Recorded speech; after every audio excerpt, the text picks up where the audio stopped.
আসসালামু আলাইকুম। সংবাদে আপনাদের সবাইকে স্বাগত জানাচ্ছি। আমি ফিরোজ তোহা। শুরুতেই সংবাদ শিরোনাম। বাংলাদেশের সর্বশেষ গুরুত্বপূর্ণ আপডেট সংবাদ আপনাকে স্বাগত। শুরুতেই সংবাদ শিরোনাম, পরে বিস্তারিত। শুরুতেই জানাবো, ঢাকায় আওয়ামী লীগ নেতা নাদিম গ্রেপ্তার। আত্মগোপনে থাকা জয়পুরহাটের খেতলাল উপজেলা আওয়ামী লীগের সভাপতি আনারুজ্জামান তালুকদার নাদিমকে গ্রেপ্তার করেছে র্যাপিড অ্যাকশন ব্যাটালিয়ন র্যাব। এরপর জানাবো, দেশে আর কখনোই যেন ফ্যাসিবাদ ফেরত আসতে না পারে বললেন আদিলুর রহমান।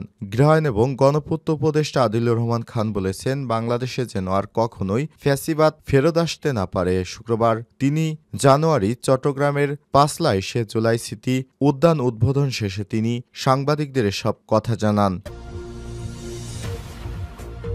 এদিকে আয়নাঘর শুধু ক্যান্টনমেন্টেই ছিল না, ইউনিভার্সিটিতেও ছিল বললেন উপদেষ্টা সাখাওয়াত। নৌপরিবহন, শ্রম ও কর্মসংস্থান মন্ত্রণালয়ের উপদেষ্টা ব্রিগেডিয়ার জেনারেল অবসরপ্রাপ্ত এম সাখাওয়াত হোসেন বলেছেন, আয়নাঘর শুধু ক্যান্টনমেন্টেই ছিল না, ইউনিভার্সিটিতেও ছিল, হোটেলে ছিল, পার্সোনাল বাড়িতেও ছিল। আপনারা শুধু এক জায়গার আয়নাঘরের কথা জানেন, বাকি জায়গার কথা অচিরেই জানতে পারবেন। এদিকে সিলেট সীমান্তে বাড়ছে বাংলাদেশি হত্যা। তবে ভারতের বিএসএফের গুলিতে নয়, খাসিয়াদের গুলিতে ১ বছরে নিহত হয়েছে ৭ জন। জানাবো, বিএনপি নেতাকর্মীদের বাড়িতে আওয়ামী লীগ সমর্থকদের হামলা ভাঙচুর। ফরিদপুরের সালতায় আধিপত্য বিস্তার নিয়ে স্থানীয় বিএনপি নেতাকর্মীদের কয়েকটি বাড়িতে হামলা চালিয়ে ব্যাপক ভাঙচুর করার অভিযোগ উঠেছে এক আওয়ামী লীগ নেতা ও তার সমর্থকদের বিরুদ্ধে। শুক্রবার ৩ জানুয়ারি সকাল ১০টার দিকে উপজেলার মাঝারদিয়া ইউনিয়নের মাঝারদিয়া গ্রামে এই ঘটনা ঘটে।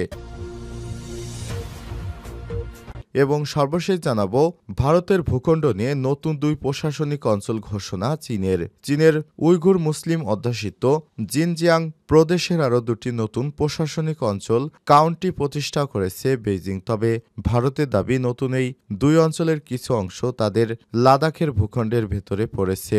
এই জন্য বেইজিংয়ের কাছে কূটনৈতিক চ্যানেলের মাধ্যমে নিজেদের আপত্তি ও প্রতিবাদ তুলে ধরেছে ভারত। প্রিয় দর্শক, এতক্ষণ শুনছিলেন সংবাদ শিরোনাম, এবারে বিস্তারিত।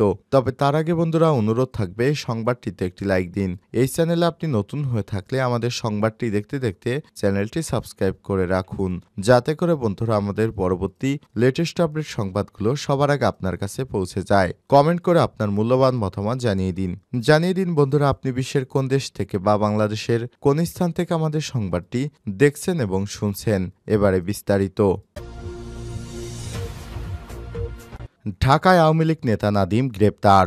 আত্মগোপনে থাকা জয়পুরহাটের খেতলাল উপজেলা আওয়ামী লীগের সভাপতি আনারুজ্জামান তালুকদার নাদিমকে গ্রেপ্তার করেছে র্যাপিড অ্যাকশন ব্যাটালিয়ন র্যাব। বৃহস্পতিবার রাতে রাজধানীর উত্তরখান দক্ষিণখান থানা এলাকা থেকে তাকে গ্রেপ্তার করা হয়। শুক্রবার তাকে জয়পুরহাটে আনা হয়েছে বলে জানিয়েছে জেলা পুলিশের একটি সূত্র। আনারুজ্জামান তালুকদার নাদিম উপজেলা বানাইজ গ্রামের মৃত মুক্তিযোদ্ধা নুরুজ্জামান তোতার ছেলে।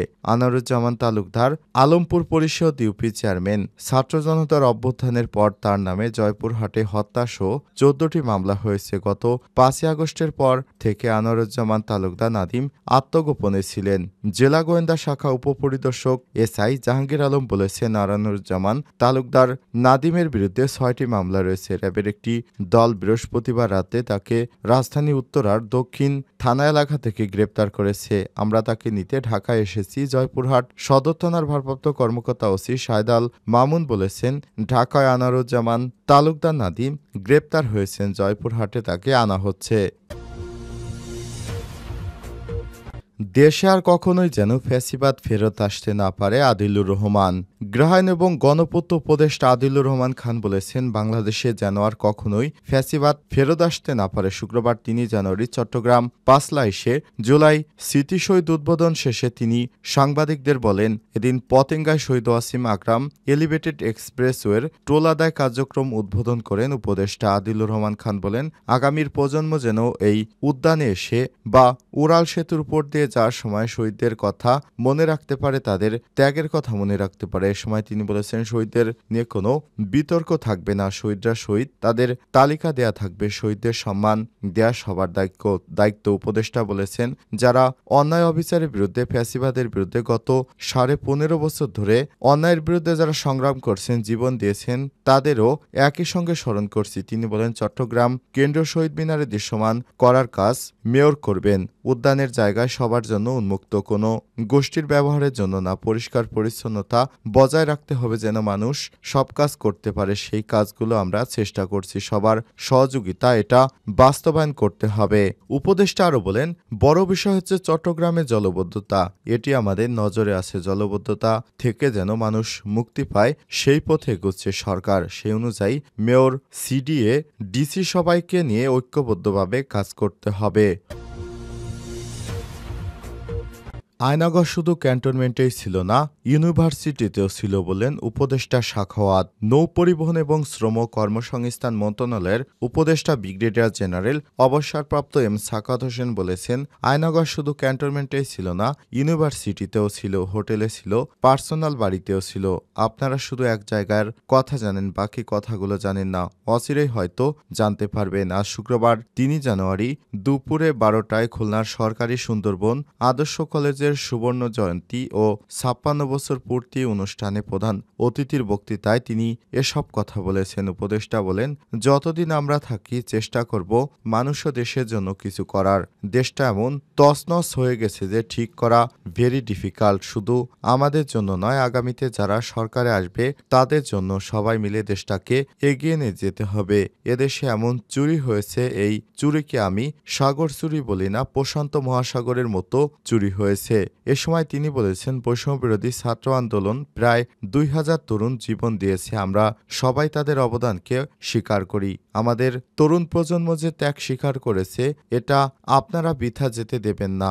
এখনো সন্ত্রাস, চাঁদাবাজি এগুলো হচ্ছে। অনুরোধ করব, সমাজে যারা নেতৃত্বস্থানীয় আছেন তারা চাঁদাবাজি প্রতিহত করুন, কারণ অনেক হয়ে গেছে।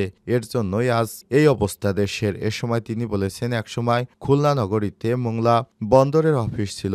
আমদানিকারক, শিপিং এজেন্ট সহ সবার প্রয়োজনে আবার এই অফিসটি খুলনা নগরীতে ফিরে আনতে হবে। মোংলা বন্দর, খুলনার বন্দরকে বাঁচিয়ে রাখা এবং আরও কার্যকর করার দায়িত্ব আপনাদের সবার। মোংলা বন্দরের কন্টেনার টার্মিনাল নির্মাণ না হলে বন্দরটি পূর্ণ বিকাশ হবে না। এক্ষেত্রে উদ্যোগ নেওয়া হচ্ছে ট্যারিফ কমিয়ে আমদানিকারকদের এই বন্দর ব্যবহারে আরও আগ্রহী করে তুলতে হবে। অনুষ্ঠানে বিশেষ অতিথির বক্তৃতা করেন সেনাবাহিনী মেজর জেনারেল খান ফিরোজ আহমেদ, মোংলা বন্দর কর্তৃপক্ষ chairman rear admiral Shahin Rahman, Khulna বিশ্ববিদ্যালয়ের উপাচার্য অধ্যাপক ডক্টর মোহাম্মদ রেজাউল করিম, বিভাগীয় commissioner Mohammad Firoz Sarkar, Khulna metropolitan police commissioner Mohammad Zulfikar Ali Haider, জেলা প্রশাসক মোহাম্মদ সাইফুল ইসলাম, সরকারি সুন্দরবন আদর্শ কলেজের প্রাক্তন শিক্ষার্থী নজরুল ইসলাম মঞ্জু এবং সাবেক শিক্ষার্থী ও জাতীয় গুম সংক্রান্ত কমিশন অব ইনকোয়ারির সদস্য নূর খান। এতে সভাপতিত্ব করেন সরকারি সুন্দরবন আদর্শ কলেজের অধ্যক্ষ আবু তাহের মোহাম্মদ আনিসুর রহমান। স্বাগত বক্তৃতা করেন পুনর্নির্মূলনী উদযাপন কমিটির আহ্বায়ক মোহাম্মদ তরিকুল ইসলাম জহির। সঞ্চালনা করেন পুনর্নির্মলী উদযাপন কমিটির সদস্য সজীব মোল্লা মারুফ রশিদ। সিলেট সীমান্তে বাড়ছে বাংলাদেশি হত্যা। সিলেটের সীমান্তে বাড়ছে বাংলাদেশিদের হত্যা। তবে ভারতের বিএসএফের গুলিতে নয়, খাসিয়াদের গুলিতে 1 বছরে নিহত হয়েছে 7 জন। বিজিবির দাবি, চোরাকারবারিরা অন্তকন্দলে জড়িয়ে বাড়ছে হত্যা। যদিও বিশ্লেষকেরা বলছেন, ভারতীয় খাসিয়াদেরকে কৌশলে কাজে লাগিয়ে সীমান্তে উত্তেজনা সৃষ্টির চেষ্টা হচ্ছে কিনা তা খতিয়ে দেখা দরকার। মেঘালয় সবুজ পাহাড়ের কোল ঘেঁষে বাংলাদেশের সমতল ভূমি, মাঝখানে 2 দেশের শূন্যরেখা। ছবির মতো স্থানে অনেক পর্যটকের কাছে রোমাঞ্চের খোরাক, চোরাচালানিদের কাছেও অভয়ারণ্য। মেঘালয় সবুজ পাহাড়ের কোল ঘেঁষে বাংলাদেশের সমতল ভূমি, মাঝখানে 2 দেশের শূন্যরেখা। সিলেটের কোম্পানিগঞ্জের সীমান্ত ঘেঁষা কালাইরাক গ্রামের বাসিন্দা মালেকা বেগম গেল বছরের 3 ডিসেম্বর অবৈধভাবে ভারতে যান তার স্বামী আশরাফ উদ্দিন। পরদিন ফেরে তার মরদেহ। দাবি করা হয় মারা গেছে মেঘালয়ের খাসিয়াদের গুলিতে। ডিউটিতে।